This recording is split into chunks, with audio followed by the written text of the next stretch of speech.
Action action action action. अरे साथ में करना भाई, एक शॉट प्लीज किसी चीज में तो साथ में रहो। सॉरी, चालू हो गया। नमस्ते, हेलो दोस्तों, क्या हाल है? हमेशा एक बात याद रखिएगा, ध्यान दीजिएगा कि जो मोजे आप पैर में पहनते हैं ना, उसे धोकर साफ सुथरे ही पहनिएगा, क्योंकि ऐसा ना हो कि कामयाबी आपके कदम चूमने आए और फिर बदबू से वहीं बेहोश हो जाए।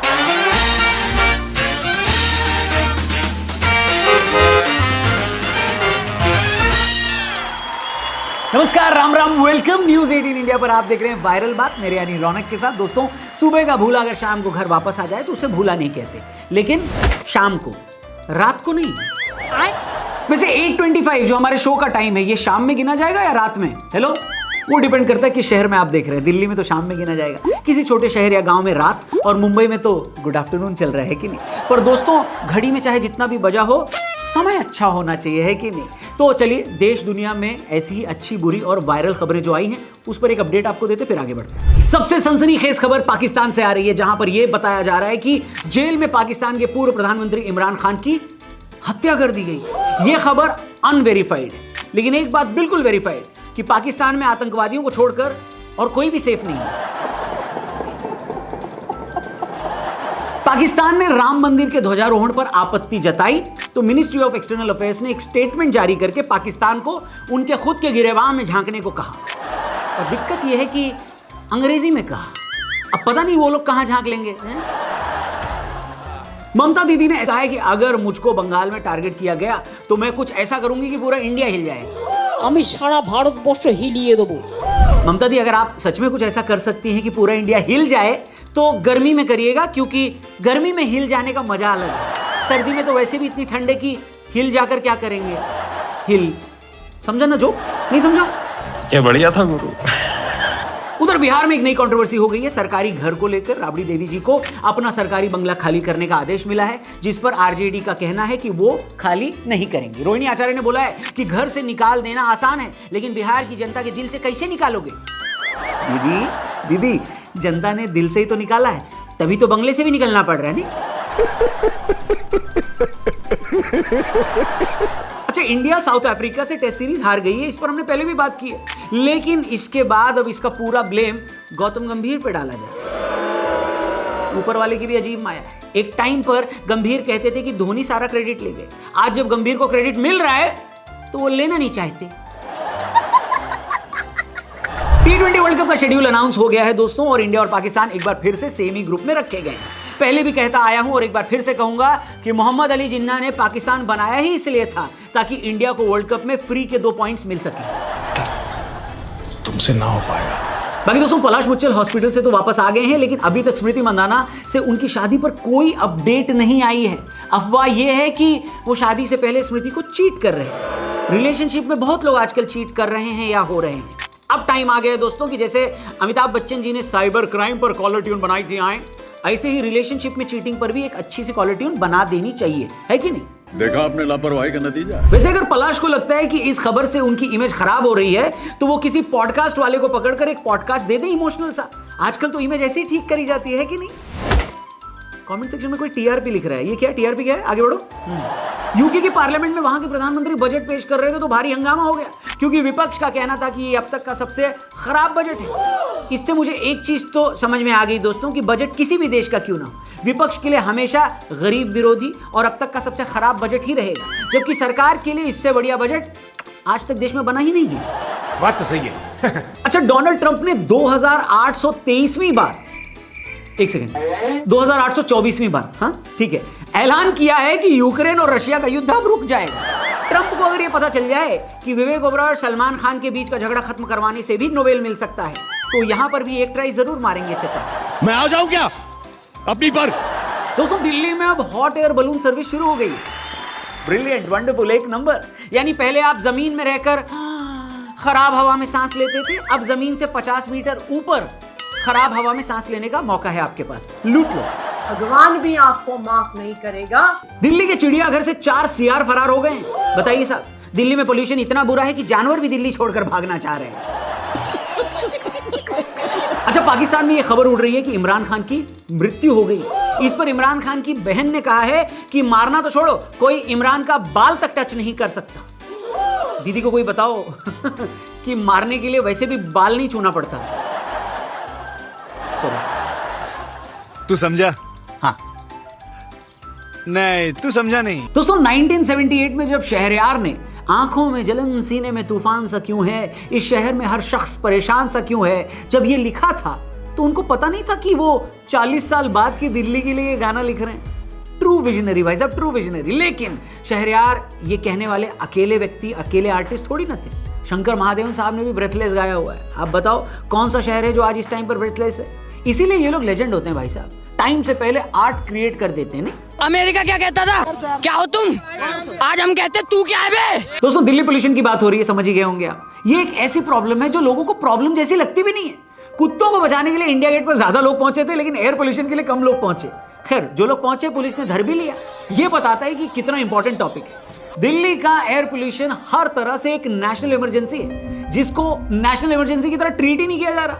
एक्सपर्ट्स पता है क्या कहते हैं? वायु प्रदूषण तब होता है जब AQI 300 तक होता है। दिल्ली में जो लेवल है वो केमिकल और बायोलॉजिकल वॉरफेयर के बराबर है। एक्सपर्ट्स ऐसा बोल रहे हैं। कुछ ऐसा ही एम्स के एक डॉक्टर ने भी कहा कि दिल्ली में जो एयर पोल्यूशन का लेवल है उसके खिलाफ तो मास्क भी आपकी हेल्प नहीं कर सकता। लेकिन दिल्ली वालों को इन सबसे फर्क कहां पड़ता है बताओ? पटाखे कभी कभी हम ऐसे फोड़ते हैं जैसे चाचा जी ने पटाखे की फैक्ट्री डाली हो। शादियों के अंदर भले ही एयर प्यूरिफायर लगाया हो, लेकिन बाहर सुट्टा चल रहा है। ये देखने के बाद आयरनी भी कुतुब मीनार के ऊपर चढ़कर आत्महत्या करने की सोच रही होगी। AQI लेवल नेशनल इमरजेंसी वाला है, लेकिन इस बीच में दिल्ली में बाकायदा मैराथन हुई है। जी हाँ, जिस शहर में बंद कमरों में भी सांस नहीं लेनी चाहिए, वहां पर खुली हवा में मैराथन करके फेफड़ों की क्वालिटी चेक करी जा रही है। Very good, well done. मैं 15 मिनट तक अपनी सांस रोक सकता हूँ। मतलब दिल्ली वालों का कोई तोड़ नहीं है भाई साहब। कल को कोई दिल्ली वाला उठकर यह भी बोल सकता है कि AQI तो महान लोगों का हाई होता है। आइंस्टाइन का भी हाई था, न्यूटन का भी हाई था। अगर दिल्ली का AQI हाई है तो मतलब हम लोग भी हाई हैं, I mean महान हैं। कुछ लोग इसमें पॉजिटिविटी ढूंढ रहे हैं और ये कह रहे हैं कि इस वक्त दिल्ली की हवा में सांस लेने का मतलब है 20 सिगरेट पीना। अगर आप 20 सिगरेट पीते तो आपको 400 देने होते, लेकिन दिल्ली की सांस लेकर आप 400 रुपए बचा ले रहे हो। बताइए किसी और शहर में इतना है जुगाड़? क्या बात है सर, क्या बात, ये बात है। और दिल्ली वालों का भी ना एकदम सही हिसाब है। घर में जितने लोग उतनी गाड़ी, ये एक स्टेटस सिंबल है। कार पूल या पब्लिक ट्रांसपोर्ट करना गजब बेइज्जती है, इसलिए ज्यादातर एक कार में आपको एक इंसान बैठा दिखाई देगा। भले ही उसके घर वालों का सेम रूट क्यों ना हो, लेकिन सारे घर वाले अलग अलग कारों में चलते हैं और डिनर टेबल पर बैठकर यह डिस्कस करते हैं कि दिल्ली अब रहने लायक है नहीं, क्योंकि पोल्यूशन बहुत हो गया है। पोल्यूशन ने दिल्ली की शादियों को भी इफेक्ट किया है भाई साहब। पहले बारातियों का स्वागत, ब्रांड का नाम ले सकते हैं क्या? चलिए, उससे किया जाता था। अब बारातियों का स्वागत एयर प्यूरिफायर से किया जाता है। दिल्ली की शादियां जो कभी लहंगे, मिठाइयां और बारातियों के डांस की वजह से फेमस थी, अब क्लीन एयर जोन में तब्दील हो रही हैं। वेडिंग प्लानर्स की माने तो क्लाइंट्स अब फूलों के गुलदस्तों के साथ साथ 4 से 10 एयर प्यूरिफायर्स भी किराए पर ले रहे हैं, और किराया प्रति प्यूरिफायर 3000 से 4000 रुपए, यानी एक सीजन में एक्स्ट्रा 20 से 40 हजार रुपए सिर्फ साफ हवा के लिए। ये भगवान क्या जुल्म है। एयर प्यूरिफायर और कार के बाद सरकार की भी बात कर लेते हैं, क्योंकि पोल्यूशन रोकने का सबसे बड़ा जिम्मा तो इन्हीं के ऊपर है। क्लाउड सीडिंग काम किया क्या? नहीं, इसके अलावा कोई और चीज वर्क की? नहीं। सरकार का कहना है कि अभी हमको आए हुए टाइम ही कितना हुआ है जो आप हम लोगों से हिसाब पूछ रहे हैं। कम से कम 1 साल तो पूरा कर लेने देते। लेकिन आपको यहां पर मैं एक ट्वीट दिखाऊंगा। 28 जुलाई 2025 को ये ट्वीट किया गया था और क्रेडिट लिया गया था कि दिल्ली में पिछले 10 सालों में सबसे साफ दिन। ट्वीट में ये लिखा गया था कि दिल्ली वासियों, आपके एक वोट की ताकत देखिए। मतलब पिछले 10 वर्षों में जुलाई सबसे साफ दर्ज किया गया था। दिल्ली का औसत AQI 70 से नीचे रहा था। हालांकि तब भी दिल्ली सरकार को आए हुए ज्यादा टाइम नहीं हुआ था, लेकिन जब क्रेडिट लेने की बारी आई तो लाइन में सबसे पहले हैं। ऑपोजिशन की भी बात कर लेते हैं। मेरा मानना है कि अगर दिल्ली में एयर पोल्यूशन रोकने का सबसे बढ़िया सोल्यूशन किसी के पास है तो वो हमेशा से ऑपोजिशन के पास होता है। अभी वाली जो पार्टी जब ऑपोजिशन में थी तब इनके पास भी एयर पोल्यूशन को लेकर बड़े सारे सुझाव थे। इसी तरह जो पार्टी अब ऑपोजिशन में है, जब वो 10 साल से सत्ता में थी तब हर सर्दी पोल्यूशन के लिए कुछ नहीं किया गया, लेकिन अब सरकार को लपेटने में एनर्जी देखिए। वाह शैम्पी वाह। अरे बाप रे, ये तो धोती खोल रहा है। और तीसरी पार्टी कांग्रेस, इनकी तो बात ही क्यों करें, जब इनको कोई वोट नहीं देता तो इनसे उम्मीद भी क्या की जाए। सॉरी, ये बड़ी अच्छी बात कही आप। लेकिन कुल मिलाकर इस पूरे चक्रव्यूह में पिस रहा है बेचारा मिडिल क्लास। वो मिडिल क्लास जिसकी अभी वाटर प्यूरिफायर की ईएमआई खत्म ही हुई थी कि उसको फिर से ईएमआई पर एयर प्यूरिफायर खरीदने का टाइम आ गया है, क्योंकि दिल्ली की हवा में सांस लेने का और कोई तरीका तो बचा नहीं है। ये मिडिल क्लास की जिम्मेदारी है कि टाइम पर वो टैक्स भरे, भले ही इसके बदले उसे मानसून में सड़क पर पानी मिले या सर्दी में हवा में जहर मिले। यही एक एवरेज दिल्ली वाले का जीवन है भैया बस। और जब आप इस जीवन को विदेशी जीवन से कंपेयर करते हैं ना बॉस, तो बचा खुचा खून भी अपने आप से लाइटर लगाकर जलने लगता है। कई सारे एक्सपर्ट्स ये बताते हैं कि एक बार पेरिस में AQI ट्रिपल डिजिट क्रॉस कर गया था, यानी 100 के पार। फ्रांस की गवर्नमेंट ने तुरंत कदम उठाते हुए बच्चों के स्कूल बंद कर दिए और बुजुर्गों को बोला कि आप लोग घर में बैठिए। प्राइवेट व्हीकल बैन कर दिया गया, सबको बोला गया पब्लिक ट्रांसपोर्ट यूज करिए, क्योंकि देश में एयर पोल्यूशन की वजह से नेशनल इमरजेंसी लागू है। समझ रहे हो आप? 100 के पार नेशनल इमरजेंसी। यहां पर अगर कभी गलती से 100 AQI हो गया तो दिल्ली वाले AQI के कम लेवल को सेलिब्रेट करने के लिए पटाखे फोड़ देंगे भाई साहब। गजब बेइज्जती है। लेकिन ऐसा नहीं कि दिल्ली से खराब पोल्यूशन आज तक कभी कहीं दुनिया में हुआ नहीं है, बिल्कुल हुआ है। हमेशा की तरह खराब चीजों में यहां पर भी नंबर 1 पोजीशन पर पाकिस्तान है। धरती पर अगर आज तक पोल्यूशन लेवल कहीं पर सबसे ज्यादा रिकॉर्ड किया गया तो वो पाकिस्तान के लाहौर में रिकॉर्ड किया गया, जब AQI लेवल 1900 पहुंच गया। जी हां, 1900। बताओ, पाकिस्तान 1947 में आजाद होने के बाद आज तक कहीं नहीं पहुंच पाया, लेकिन उनकी एयर क्वालिटी तरक्की कर चुकी है और 19 तक पहुंच गई। ओ भाई मारो, मुझे मारो। हालांकि पाकिस्तान में जो धुआं है जरूरी नहीं है कि वो इंडस्ट्रियल हो, उनको तो इंडिया की तरक्की देखकर भी जलन हो जाती है। और हो सकता है लाहौर में इसी जले की वजह से जो धुआं निकला हो AQI 1900 के पार चला गया हो, है कि नहीं? लेकिन इस वक्त की बात करें तो पोल्यूशन के मामले में पाकिस्तान भी हमारे सामने नहीं टिकता। आपको 27 नवंबर का डेटा बता रहा हूं। दुनिया के जो 100 प्रदूषित शहर हैं उसकी लिस्ट में 98 शहर भारत में हैं। 20वें नंबर पर लाहौर है और 79th नंबर पर नेपाल के लुम्बिनी ने आकर मामला खराब कर दिया, वरना दुनिया के 100 सबसे प्रदूषित शहरों की लिस्ट में 100 के 100 भारत के होते। लेकिन एक और देश, एक और शहर हमारे आसपास है जिसने पोल्यूशन का सॉल्यूशन निकाल लिया है। इस देश से हमको बहुत कुछ सीखने की जरूरत है, सिवाय चमगादड़ खाने के। जी हां, बीजिंग में अब से ज्यादा पुरानी बात नहीं है। AQI इतना ही रहता था जितना आजकल दिल्ली में है, लेकिन 10 सालों में चीन वालों ने बीजिंग का AQI इतना बढ़िया कर दिया कि सांस ले लो तो फेफड़े भी गाल पर पप्पी लेने के लिए बाहर आ जाएंगे कि भाई क्या हवा दिलवाई है। क्या प्रोग्राम दिखा दिया तूने। इस वक्त जब आप ये शो देख रहे हैं तब भी बीजिंग की एयर क्वालिटी पता है कितनी है? 50 से भी कम। तो 500 में से एक जीरो काट कर 50 तक चीन वालों ने अपना वायु प्रदूषण कम कैसे कर लिया? अगर ये समझ लिया तो हम भी आने वाली जनरेशन को बेहतर हवा में सांस दिलवा पाएंगे। तो चलिए समझते हैं। म्यूजिक।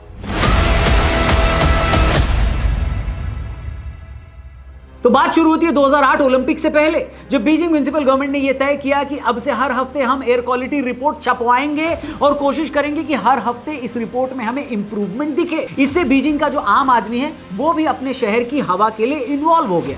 गवर्नमेंट लेवल पर भी इसके लिए कुछ शॉर्ट टर्म नियम और कानून बनाए गए जिससे पोल्यूशन कम हो सके। लेकिन बड़ी बात यह थी कि चीन वालों ने ओलंपिक हो जाने के बाद भी अपनी नाव मझधार में नहीं छोड़ी।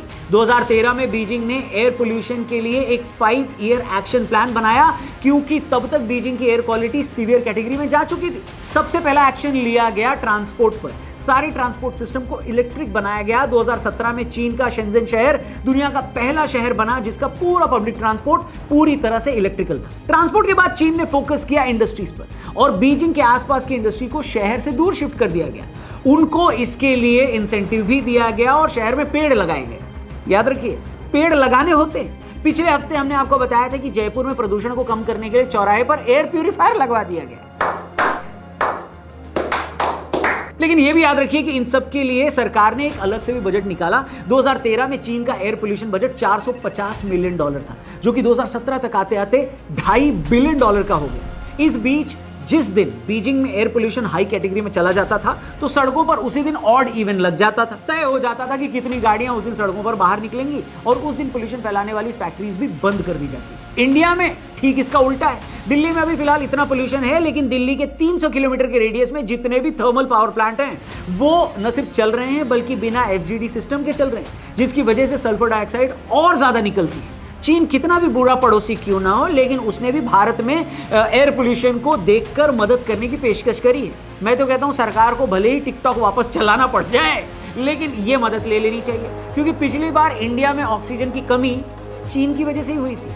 अब की बार अगर हमने चीन की मदद नहीं ली तो साफ और अच्छी ऑक्सीजन की कमी हो सकती है। ये सब क्या देखना पड़ रहा है? बाकी पोल्यूशन कम करना सिर्फ सरकारों का काम नहीं है, हमारी भी उतनी जिम्मेदारी बनती है एक नागरिक के नाते, है कि नहीं? तो गौतम गंभीर की तरह अगर आप भी समझ जाइए कि क्रेडिट चाहिए तो जिम्मेदारी तो लेनी पड़ेगी। इसलिए जिम्मेदारी लीजिए, अपने अगल बगल पोल्यूशन को कम करने के लिए जो भी कदम उठा सकते हैं उठाएं, और वीकेंड आ गया है थोड़ा सा रेस्ट भी ले लो, क्योंकि इस एयर पोल्यूशन में अगर ज्यादा भागा दौड़ी करोगे और रेस्ट नहीं लिया तो रेस्ट इन पीस भी हो सकते हैं। इसलिए धन्यवाद, नो विवाद हमारी तरफ से यही रहेगा। शो का नाम है वायरल बात, मेरे यानी रौनक के साथ थर्सडे फ्राइडे न्यूज 18 इंडिया पर 8:25 पर आप देखना। तब तक कनेक्ट रहने के लिए सोशल मीडिया पर हमें जरूर फॉलो करना, हमारे यूट्यूब चैनल को भी सब्सक्राइब करना। ये वाला एपिसोड आप वहां भी देख सकते हैं। अगले हफ्ते मिलते हैं। Thank you for watching. जय हिंद।